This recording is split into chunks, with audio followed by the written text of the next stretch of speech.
22 drivers, 11 teams, and driver seats aren't secure. F1's 2026 grid is looking less like a lineup. And more like Ferrari's racing strategy. A little bit of a mess. Who will drive for Cadillac? What will an extra team change about racing? And is Max as loyal to Red Bull as we actually think? Well, we've done the digging and built our best guess as to what the 2026 grid is going to look like. I'm Osh. I'm Will, and welcome to Double Stack.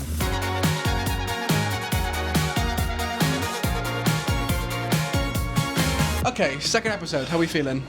Hot, this is why we're outside. I gotta bleep that now. Oh. What are we talking about? 11 teams, 12 drivers. Not 12 drivers, 11 22. teams, 22 drivers. To me, 11 teams seems a bit weird, but Yes, I it isn't, agree. It's not that weird at all, Well, really. we thought it was weird, and then we realised the most recent time there was 11 teams on the grid was... 2016. Yeah. I'll do you one better. Have you got a fun fact? 13 teams in 2010. On the same topic as fun facts, 1989, there was 22 teams. And? 40 drivers. 40 drivers. Which isn't, the math isn't mathing there. But it does say entries for a full season. Fact Our things. fact checking came from an FIA Instagram post. Did it? Yep. So, what does 11 teams mean? Closer racing, Yes. ideally, because there's literally as quite well. literally there's 2 extra people stuck in the middle. Well, as we learned in the last Or at the back video, of it. the cars are getting smaller, Cars getting smaller. which means there's room for more cars. Well, they're not getting that much smaller, but there'll be room for more cars. Yeah, maybe. But what it also does is no matter what happens, how good Cadillac are, midfield competition will increase. Because Yeah, they're either going to yeah. be at the back of the grid, the front of the grid, or the middle. And either way, it compresses the people in the middle. Because like in 2016, they didn't change the point structure. when there No, was which 11 is something teams. we wanted to look into. Yes, because I guess it would add more jeopardy to the racing if there wasn't an extra point for 11th place, because there'd be more, the midfield would be trying to push more to get into the points, Yeah. rather than having an extra point for being 11th. Although, if there's more teams on the grid and more drivers on the grid, there probably is a bit more notoriety. I don't even know if that's the right word. There's Doesn't probably it get something notarized? maybe. What's the word you mean? Say it in simple people I terms. mean, probably feels better to finish lower if there's more people on the grid. Well, yeah, that's just math. Well, what I'm trying to say is that like it's we're going from a place where points finish this year and for however many years since 2016, 50% of the grid has been points, and that's the 50% Yeah. you're fighting for. But now Yeah. the 50% is actually P11, and that final space doesn't have any points. But they won't change the point structure because this is what the point structure was in 2016. It probably Yes, but we was can't that bank before on that. For But we good would have enough- known by now. I guess so. So the points wouldn't have I changed. guess so. One thing that will change is qualifying. So currently our qualifying works in a knockout structure, which it will carry on doing, where 5 teams go out in Q1, 5 drivers go out in Q2, and then the 10 at the end are left to battle it out. But now it's 6-6-10. And now it will be 6-6-10, or we assume so, as that's how it was run in 2016. Yes, and we're just using that as our basis, which I think is quite a strong basis to use it from. I wonder if they're going to increase the length of qualies, I mean, but I don't think they will. I think increasing how many people go out in a single round is better than having it run for longer, because they don't need it to be running for longer, I don't think. Will has a fun question that Osh might be able to answer. Q1, more drivers on the grid. Yes. More cars going round. Yes. And I'm right in saying that the track, what's the word? Evolves. Track evolution. Track evolution Yeah. with more people driving. Yeah. Or could we see faster racing times in general if there's more people on the track in Q1? So could we see a bigger difference between Q1 and Q3 in terms of race speed? As in lap times? Yeah, lap times. Well, yeah, because if there's more traffic on the circuit, that could be, pro and a con. So if there's more traffic, you can get Tanacon? pro and a con. Oh. Pros and cons. Tanacon. I thought you were Do not saying- bring Tanamojo into this area. I didn't know. What's the question? I've forgotten. There'll be more traffic, which means either one of two things. Most likely the first one, that it'll get busier and then it'll be more like impeding and stuff. But like people can't get the way quick enough, and it would Interesting. harm their times Yes. rather than help them. But then again, if there's more cars on track going the same speed at the same time, which is not very often that happens in qualifying No. anyway, more of a tow, more of a pull. Yeah. In my mind, I haven't got a degree in chemistry or whatever. Not like I did just last week. Yeah, well, but I'm assuming more hot tyres on a hot track will make it hotter, so the tyre drag will get worse, even though they're on it for 10 minutes. But you still affect that because there's 2 more vehicles going around, not at once, but there's overall. In general. Over the whole qualifying weekend, there's going to be 2 more cars on track. Which, I mean, that shouldn't make that much of a difference, but it could make a difference temperature-wise. It could make it hotter. Well, we shall see. My eyes a bit wet. Hold on. They interesting. ISMR. I make no sound. Speaking of the new team, Cadillac. They have got a Ferrari power unit. And they were accepted into the grid in March 2025. They applied under the Andretti name, which if you... Same owners. Let me get there. Okay. For those of you maybe who are not that invested in F1 and like cars, Mario Andretti makes an appearance in that. Does he? Yes. As himself. In car form. Quite interesting. Yeah, they have a very successful IndyCar team. And Colton Herta, who we'll come to speak about later, currently drives for them. Oh, sorry. Right. He does drive for them. And they applied to get into F1, but didn't get it. He's American. Colton Herta? Yeah. Yes, he's a son of an ex-IndyCar champion as well. That's interesting. Don't know his name, though. So they applied as Andretti. And Andretti got denied. Why?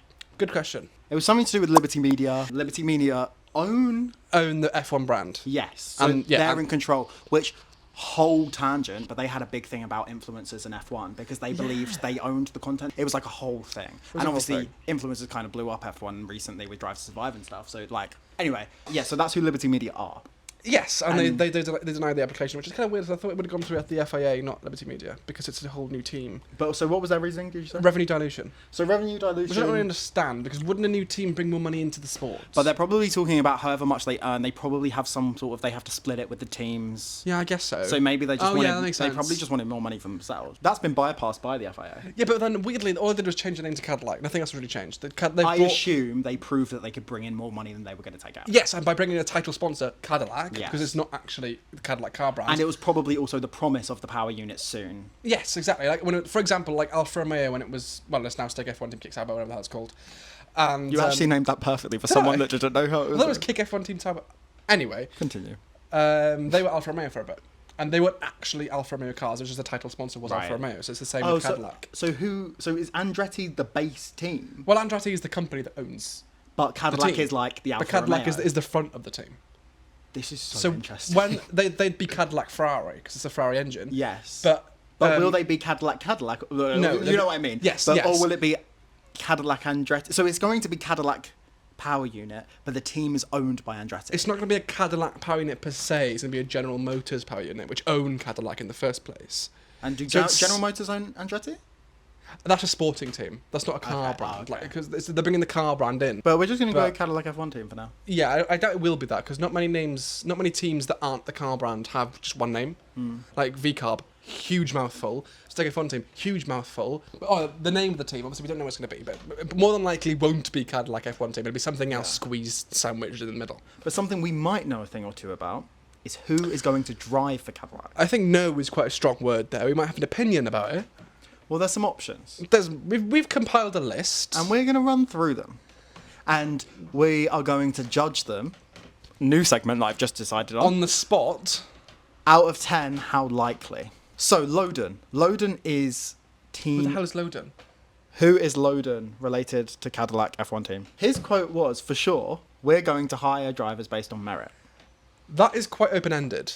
Well, so this was in a conversation with some sort of media company. I think it might have been with F1 directly. And they were talking about whether they were going to hire American drivers. Because obviously we haven't got an American driver on the grid right now. We did with Logan Sargent. Logan Sargent. I always said Lawson. So we did. And that was the last time. And obviously he crashed his way out of F1. So quite literally. Yeah. And so the question was, are they going to bring in more American drivers or are they going to hire based on merit? And he said, for sure, we're going to hire based on merit. And there are definitely some candidates that are American that fall into that merit-based category. The whole merit term is quite open to interpretation. Like that could mean on like race wins or like popularity with media or like how much money they bring into the team. Yeah. So there's like it wasn't very specific. So if we look at the American merit, yes, one name, which you've already mentioned today. I have Colton Herta. Yeah. So I don't know much about Colton Herta, so Osh is going to have to lead this one. I don't know that much either. I don't follow IndyCar. I wish I did, but I just don't have the time for it really. Colton Herta Championship. Colton Herta is the youngest IndyCar champion ever. Yeah, so he currently does race for Andretti in IndyCar. And I think if I could be wrong on this, but I think if he succeeds enough in IndyCar this year, he'll get enough points to get a supercar. No, what's it called? Super license. Super license. And then he's eligible to compete in F1. So American, tick. Merit, pretty ticked. Brand affiliation, tick. He's already with the brand, so they know him pretty well. But experience in F1? None. As far as I'm aware. Likelihood. 6 out of 10. I'm not going to go too high just because of the fact that he might not get a super license. So, do you know what? I'm going to say 5, but I'd probably say 8 for reserve. Yeah. Nick DeVries is an interesting one. I think so unlikely. Currently races for Formula E and World Endurance Championship. And he's been doing pretty well. Yeah, I mean he's an FE Formula champion from before F1. Yeah. He's a stint in F1, so he's got the proven skill to win a championship, which is I guess what Andretti's goals are. And he was with AlphaTauri, wasn't Sorry, he? not Andretti, Cadillac's goals. He drove for AlphaTauri while he was in F1. He did, yeah. And we know what Red Bull What Red is Bull are like with their drivers. So I don't think there's a lot you can put on Nick for that. Likelihood? I'd like to see him back. I really did like him.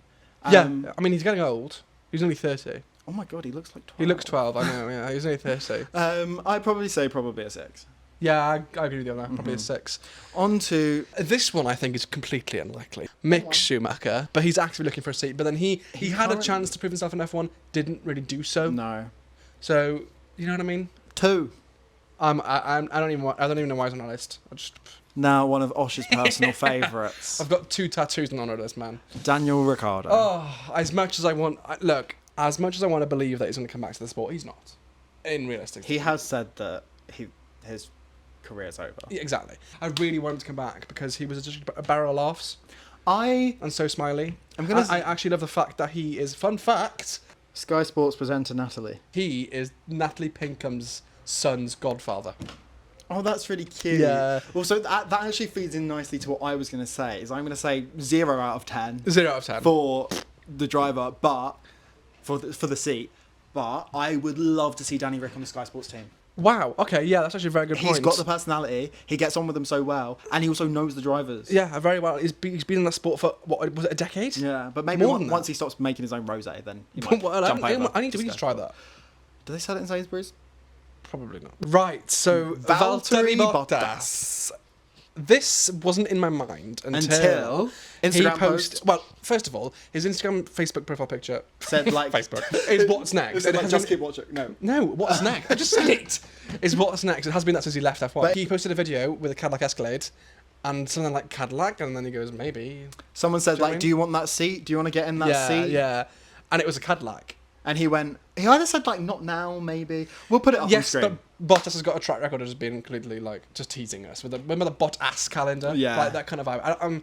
It's not a reputable source that he said that and done that, but it But puts him in the mix. I want to put him at like a solid 9. He's the reserve driver for who? Mercedes. For Mercedes right Yeah, now. he is. And so like the big result of this what next thing was not going to be the reserve driver of Mercedes. Yeah. And these talks are going to have to be going on for ages. bearing in Because mind- Andretti back in the day, so there And would have been they've talks for in- ages. Yeah, they've been in conversations since 2022 to even be in the sport. Yes, exactly. So if there's something that's been that longly teased, That's really good English.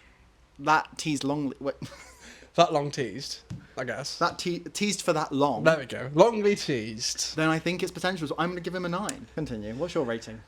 Valtteri Bottas, I think he's the next driver. 10. Yeah. Mr. Sergio Checo Perez with his millions of sponsors I think the only reason that he'll get this seat is because of his sponsors. and because of the money. And affiliation to America, even though he's from Mexico. But it's the same American Isles, so he's got that affiliation to bring the love of the sport from the American people and the Mexican people at the same time. Yeah. Just on his like complete racecraft, you might as well get a toad to drive the car for you. Do you know what I mean? Because he, as we're going to get onto, has just gone boof in recent years. Yes, but you can find out more about that probably in the next 2 weeks, hopefully, If you get some filmed. if we get it We've filmed. got a busy week ahead of us. If not, we'll do it on Zoom. But Checo, I mean, good sponsors, brings money, but if this happens, I will eat my own shoe. I'm going to give him a 2.5.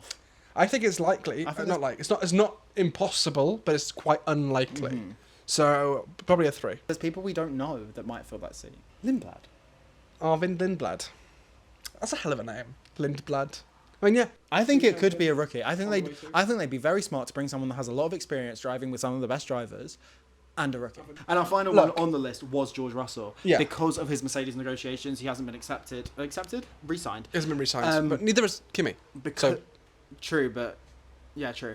But Mercedes apparently quite focused on getting Max, but that's rumours. But so while we're talking about Max, let's talk onto something that is going to decide 2 teams on the grid for 2026 and how it's going to change. Red Bull. Yes, right. With Red Bull, I couldn't find an obviously, we can't see Red Bull's documents. We can't see Max's Yes. contract. But some journalists... Sorry, there's Max miles away. Some journalists have reported that Max has got an exit clause. If the team isn't competitive, he can just leave and go find a different team. Which, obviously, we can't confirm or deny whether that's true or not. Because Yeah. we don't know. We just don't know. We can't see his contract.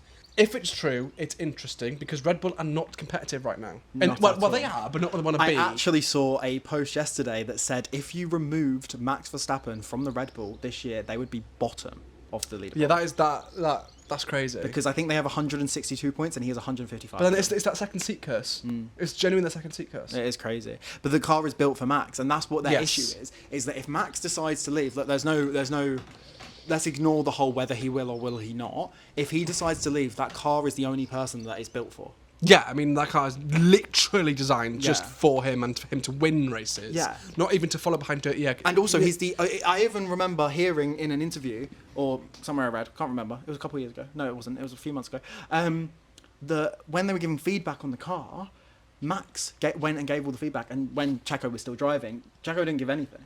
So it was always tailored towards Max, because Max was the person that was constantly trying to improve it, and obviously now it's gone so downhill, the only person that can drive it is Max. Basically, they focus too much of their time on getting Max the wins, that the second drivers obviously have got their own driving style and they're used to other different cars.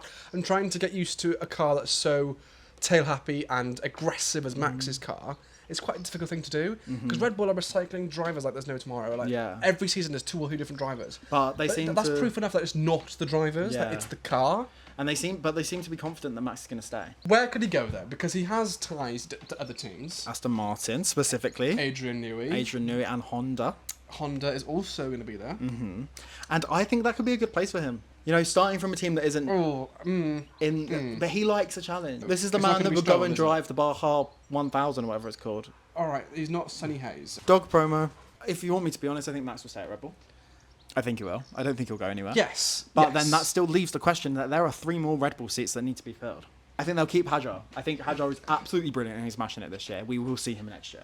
100%. Isaac Hadjar is on it. He's amazing. Honestly, even Liam Lawson, like he's doing okay. That second seat curse is more obvious now because he's in a car that I'd argue, well, obviously is worse than Red Bull car, and he's performing better than he ever did in the Red Bull car. But then I'm bringing back a name because I believe he's in the driver academy. Arvin Lindblad. Yeah, I mean, look, this year was a year that we saw 6 new rookies come into the sport. 7 with Fernando Alonso. And the rookies they're doing pretty well. Yeah. So unless we see some of the oldsters, kick the bucket, not literally, but kick the bucket on the sport, then there's no chance for them to come up anyway. The only other empty seat is Alpine, and maybe that's where Yuki goes. Maybe they keep Franco Pinto. Franco Pinto. Maybe they keep Franco Pinto. Pinto. They're probably not going to bring Jack Doohan back. Maybe that's where Paul Aaron goes, because Paul Aaron, I think he's going to prove himself in these next few practice sessions that he's in. I think he's in 2 this year. We might see a bit more from him. I think we will actually see him. It's really nice that there's going to be a group of people that, casual viewers or people that just watch Formula One will recognise the names of that are potentially going to fill these seats. And it's not going to be some strangers that you're going to have to go and read up their Wikipedia page like we do every single time we plan one of these videos. They're going to be people you recognise. We know who they are. Yeah. They're going to be people you recognise. And I think, everything's going to change next year. Different rules, different cars. It's a whole new championship, isn't it? We might see Ferrari on top. Well, for all we know, we might see bloody Audi on top. You know what I mean? So champions next year, go. George Russell. I don't know why, but George Russell. Oscar Piastri. And that's it. Good night.